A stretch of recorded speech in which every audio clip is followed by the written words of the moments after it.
bienvenue dans votre émission. Bienvenue dans votre émission. Bienvenue dans votre émission. La Réunion les Lalles. La Réunion les Lalles. La Réunion les Lalles.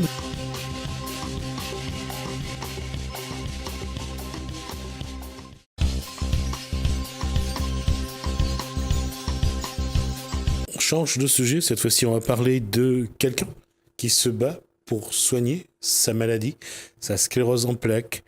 On reçoit Cédric Buseman dans Gadiam Réunionnais.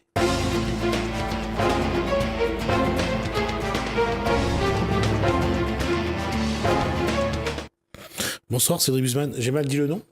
Cédric Buseman, oui, ouais. Non, c'est bien. D'accord, moi j'étais surpris de voir, là, j'ai dit peut-être que j'ai mal formulé. Qu'est-ce que j'allais dire ? Alors, on va rester là-dessus, on a le temps pour en parler. Aujourd'hui, il y a une situation, c'est que ça fait combien de temps vous souffrez de cette sclérose en plaques ? Je suis atteinte depuis 2003. 2003, donc j'ai eu des poussées, une dizaine en 10 ans. Et puis depuis 2014, maintenant, c'est devenu handicapant, invalidant. Et je sens très concrètement que la maladie progresse. Et là, Alors, on va d'abord expliquer c'est quoi la sclérose en plaques. On va rappeler c'est quoi la sclérose en plaques. Ouais. Alors, la sclérose en plaques est une maladie auto-immune, ce qui veut dire que mon organisme s'attaque à mon propre organisme. Et il s'attaque à des effets. Il s'attaque à la gaine de myéline. La gaine de myéline qui est le canal d'information entre le cerveau qui dit je veux soulever le micro et puis je bouge mon bras. Et puis à partir du moment où cette gaine-là est coupée par les fameuses attaques, on devient de plus en plus gêné, puis immobile, etc. Donc c'est compliqué. Là je parle des bras. Ça peut être à la marche. Là, je sens très clairement les difficultés. Donc, je me dis que je suis suivi par les neurologues ici à Saint-Pierre, dans mon secteur, donc le CHU de Saint-Pierre. J'ai un traitement de fond, mais le problème, c'est que je prends ce traitement et qu'il n'y a pas d'effet négatif, mais il n'y a aussi pas d'effet positif. Voilà. Et donc là maintenant, je me dis qu'il faut pas que j'attende trop parce que tous les effets négatifs sont irréversibles. Donc plus ça avance, plus j'attends, plus il y a des chances que je sois de plus en plus invalide, etc. Donc j'ai pris l'initiative de m'engager dans un autre combat qui est un traitement qui est hélas, et là je dis bien, n'existe pas pour l'instant en France. Ça fait 3 décennies qu'ils étudient pour d'autres pathologies, la leucémie, mais que pour la sclérose en plaques, ça fait 10 ans qu'ils l'ont mis en place avec un protocole très rigoureux. Donc j'ai très envie de m'engager dans ce combat, voilà. Et donc ça se passe pas en France, ça se passe dans différents pays de la planète, États-Unis, Australie, Russie. Et donc là, je me dirige vers des soins en Russie qui coûtent un peu des sous, et je demande de l'aide à la population, à tous ceux qui pourront m'aider dans ce projet, parce que sinon, ça va être très compliqué. Alors normalement, est-ce qu'il y a déjà des dates qui ont été fixées ? Alors, je suis en lien avec la clinique à Moscou.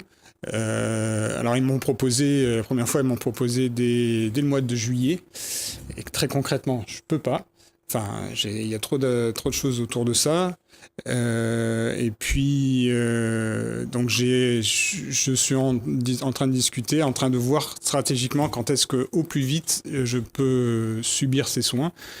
Et pour que que ça soit le plus tôt possible et que ça puisse le faire avec mon métier, avec les contraintes des uns et des autres.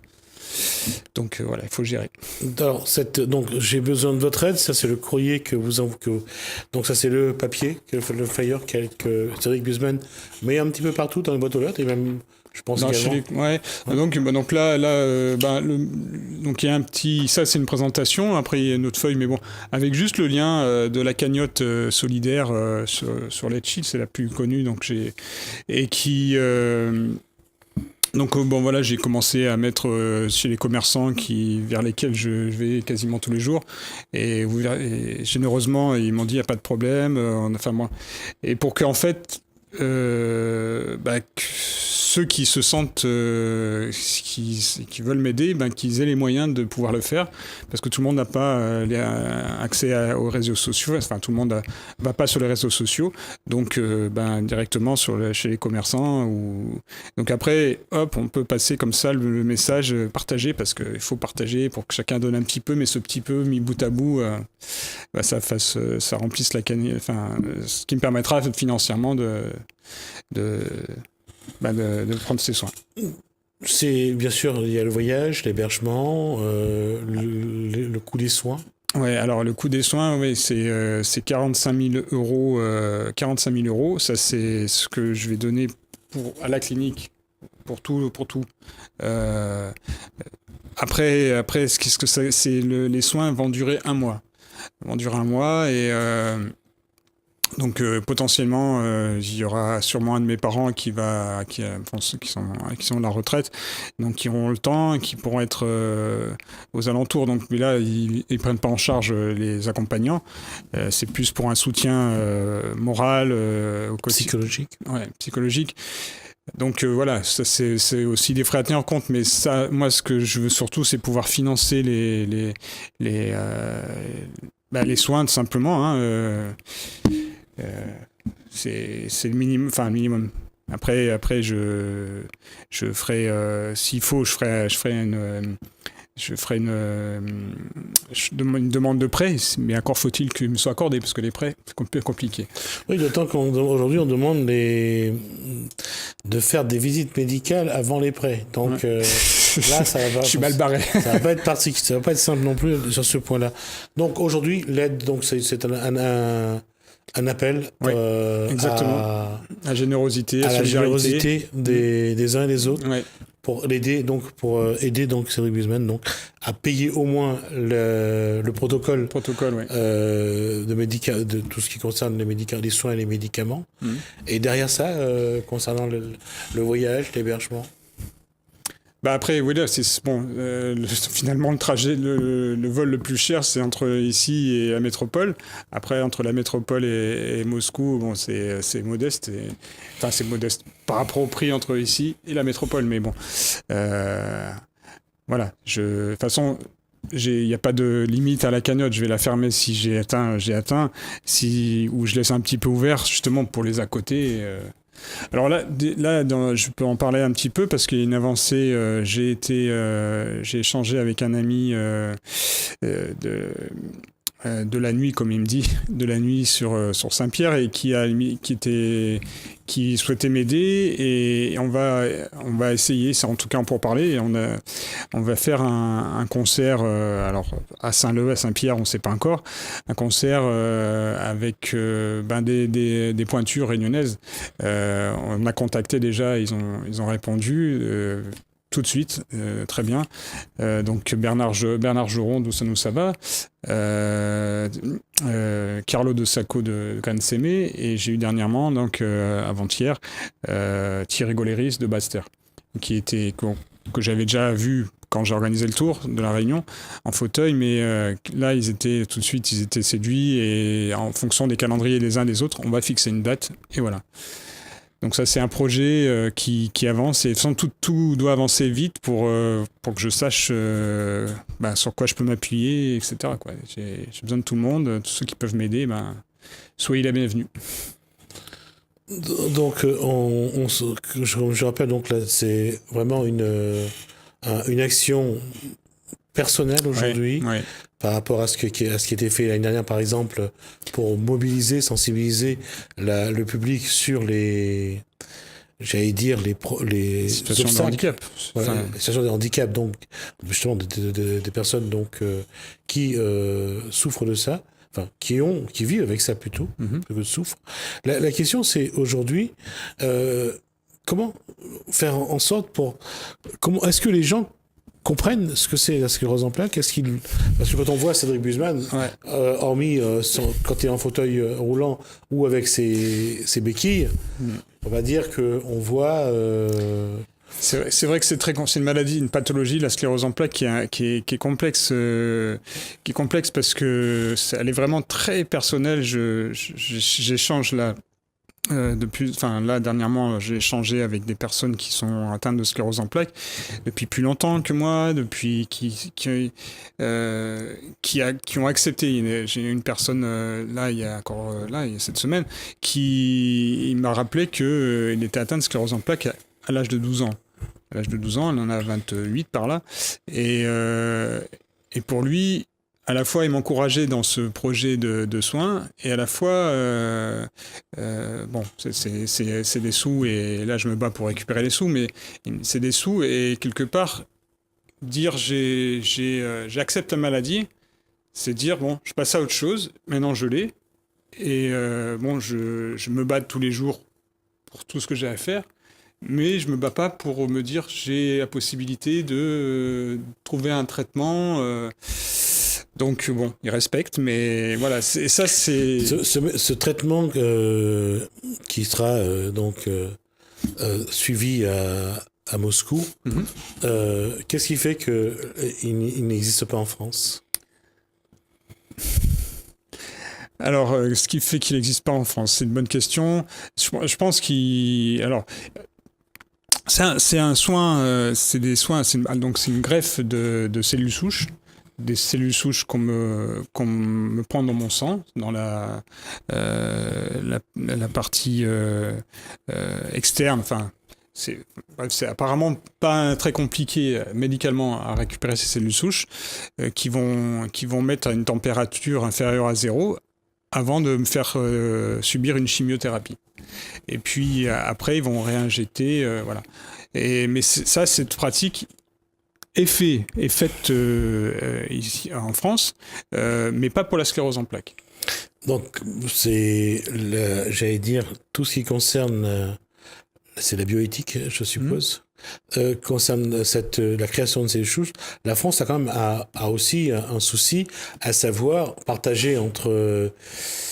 j'allais dire la morale, partager entre suivre la science, et on le voit, ne serait-ce que pour tout ce qui est procréation, que la France a vraiment entre la position de l'Église, le conservatisme des uns et des autres, et ce que veulent ceux qui sont pour la procréation médicalement assistée, la PMA donc. Ouais. Donc on voit la difficulté de la France de trouver une posture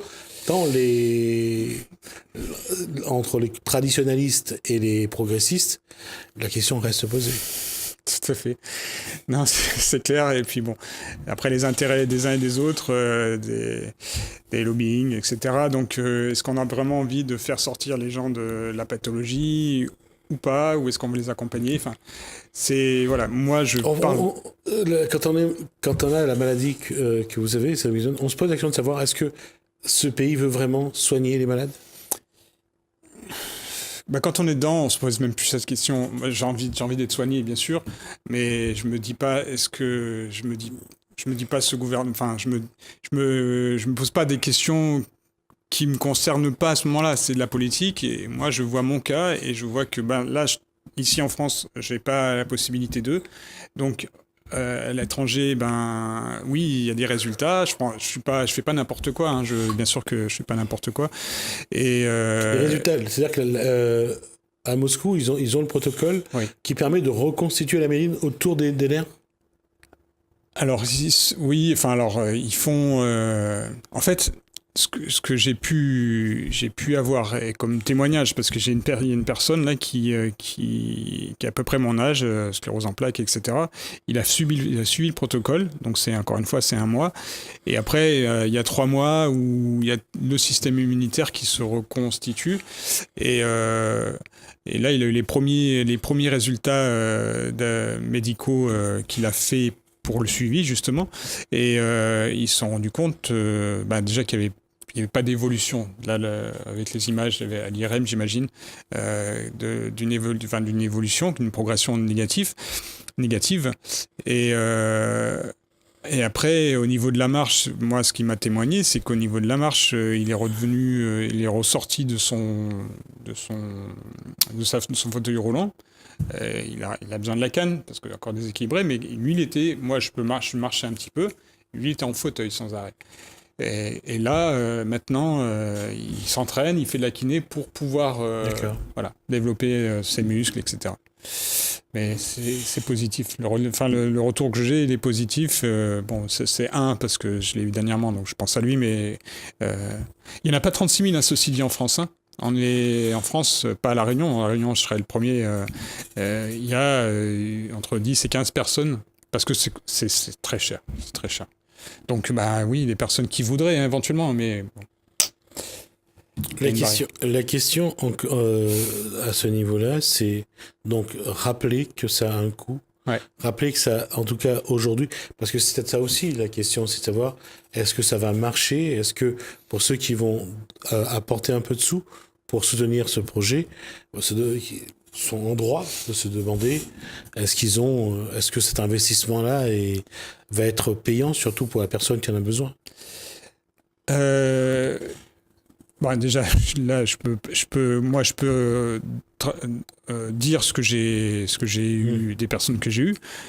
J'ai eu des résultats au niveau international de personnes. Donc, encore une fois, ça fait 10 ans que ce protocole est mis en place. Les statistiques, en fait, les seuls cas où ça se passait mal, l'histoire de greffe, c'était pas dû à la greffe elle-même, c'est parce que les patients étaient il y avait plusieurs symptômes. Pathologies. Ouais, plusieurs pathologies et qu'il faut pouvoir encaisser. C'est pour ça qu'avant le protocole, il y a quand même toute un tas de batterie de recherche et d'analyse, etc. Ouais. En tout cas, aujourd'hui, une chose est sûre, c'est que la démarche, elle est là. Cédric Busemann a besoin de moyens pour partir donc à Moscou, se faire soigner sa sclérose en plaques. Tout à fait. Voilà, donc on rappelle, puisqu'on arrive à la fin de l'échange, on rappelle donc que Cédric Busemann fait appel à votre générosité. Il a besoin de moyens pour partir donc à Moscou, se soigner sa sclérose en plaques. Et c'est important parce que ce qu'il perd, il ne le récupère plus. C'est donc irréversible. Et donc, il faut encore une fois, votre générosité sera sans doute nécessaire pour lui permettre de sauver ce qui peut être encore sauvé, c'est-à-dire sa santé. Oui. Merci, Cédric Busemann. On va essayer donc. Merci à vous, merci à ceux qui vont participer à ce projet. Merci beaucoup. En tout cas, on va essayer, nous, d'être présents, en tout cas, et de voir un petit peu comment ça se passe. Merci à vous de nous avoir suivis, et j'espère que vous avez entendu l'appel donc de Cédric Busemann. Merci de nous être fidèles. Bienvenue dans votre émission. Bienvenue dans votre émission. Bienvenue dans votre émission. La Réunion, les LAL. La Réunion, les LAL. La Réunion, les LAL.